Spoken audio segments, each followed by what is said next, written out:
네, 바로 이어서 이번 사건을 취재한 사회부 신기회 기자와 함께 자세한 내용 알아보겠습니다. 안녕하십니까?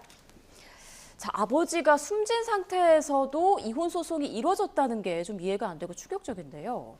네, 사망한 아버지가 생전에 배우자이자 A씨의 의붓어머니인 B씨를 상대로 이혼 소송을 제기를 했고 사망 당시에도 재판이 계속 진행 중이었던 사실이 저희 취재 결과 확인됐습니다.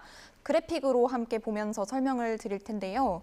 지난 2022년에 아버지가 배우자인 B씨를 상대로 이혼 소송을 냈습니다. 그러자 B씨도 재산을 분할해달라며 맞소송을 낸 건데요. B씨가 분할을 청구한 재산은 모두 33억 원이었는데 당시 A씨 아버지의 전체 재산은 69억 원 정도였던 것으로 추산이 됩니다. 그런데 1심 재판부는 재산을 나눠달라는 배우자 B씨의 주장을 받아들이지 않았고 이혼 판결을 그대로 내렸는데요. 이후에 항소심을 거쳐서 대법원까지 올라갔는데 대법원은 지난 4월 1심 판결을 그대로 확정했습니다. 그런데 아버지는 지난해 9월에 숨진 것으로 추정되고 있습니다. 이혼 소송 항소심도 이때쯤 시작이 된 만큼 사실상 반년 넘게 시신을 상대로 이혼 소송이 진행된 겁니다. 남편과 이혼 소송을 하고 있었던 B씨는 남편이 사망한 채 냉동고에서 발견됐다는 소식을 다른 가족들에게 전해드렸다면서 당혹스러운 마음을 저희 취재진에게 전해왔는데요. 특히 이혼 소송 중에 아들 A씨가 아버지와의 만남을 주선한다고 했다가 수차례 취소했다고 말하기도 했습니다. 직접 들어보겠습니다.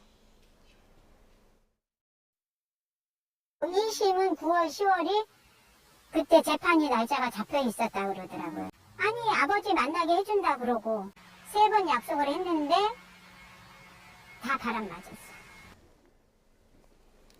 네, 자 아들이 아버지가 숨진 그 사망 사실을 알리지 않고 아버지의 이혼 소송을 계속 대신해서 진행을 했다라는 건데 그게 어떤 배경이 있는 걸로 지금 추정이 되는 겁니까? 네, 앞서 이 아들이 경찰에 아버지의 시신을 숨겼다고 자수를 했을 때 재산 문제 때문에 아버지의 사망 사실을 바로 밝힐 수 없었다고 진술했습니다. 당시 진행 중이던 아버지의 이혼 소송이 이와 관련이 돼 있는 건 아닌지 의심되는 정황이 포착이 됐는데요. 민법에 따르면 법률상 배우자는 자녀보다 1.5배 많은 유산을 상속받습니다. 하지만 이혼한 경우라면 아들인 A씨가 69억 정도로 추정되는 유산의 대부분을 상속받게 됩니다. 그래서 이런 상황이 아버지의 시신을 숨기고 이혼 소송을 진행하는 데에 영향을 미친 게 아니냐는 추론이 나오고 있습니다. 네. 자, 그런데 시신을 상대로 판결이 확정된 초유의 사태잖아요. 이런 일이 어떻게 가능했던 건가요?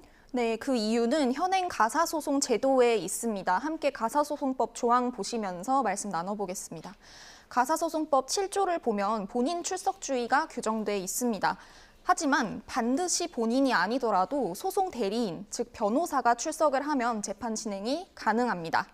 그래서 대리인의 역할이 일단 중요했던 건데 아버지를 대리했던 변호사는 취재진이 연락을 할 때까지 자기 의뢰인이 사망한 사실을 전혀 모르고 있었습니다. 네. 그러니까 본인의 의뢰인이 사망한 사실을 전혀 모르기도 했고, 그러니까 법원도 아마 몰랐을 건데 대법원은 어떤 입장입니까? 네, 이와 관련해서 대법원은 당사자의 사망을 모른 채로 판결이 확정된 게 맞다면서 재심이 가능할 걸로 보인다고 했습니다. 관련해서 오늘 대법원 입장문이 나왔는데요. 대법원은 항소심 단계에서 당사자, 그러니까 A씨 아버지가 숨졌을 것으로 추정이 되는데 법원이 직권으로 판결의 효력을 없앨 수는 없고 다만 배우자 B씨가 재심을 청구하면 가능할 것 같다는 전망을 내놨습니다. 그리고 제도와 관련해서는 판결 선고 때 당사자가 반드시 출석을 하도록 하거나 혹은 출석 의무를 강화하는 방향으로 제도 개선이 가능할 것 같다는 전망도 내놨는데요. 네. 다만 모든 이런 소송의 출석 의무 관련 법조항을 다 개정하는 건 이번 사건이 워낙 이례적인 사례로 보여서 신중하게 접근할 필요가 있다고 강조를 하기도 했습니다. 네, 앞으로 재심이 이루어질지 또 상황을 계속 지켜봐야 될 것 같습니다. 지금까지 신귀회 기자와 함께 시신을 상대로 내린 초유의 선고와 관련해서 좀 짚어봤습니다. 고맙습니다.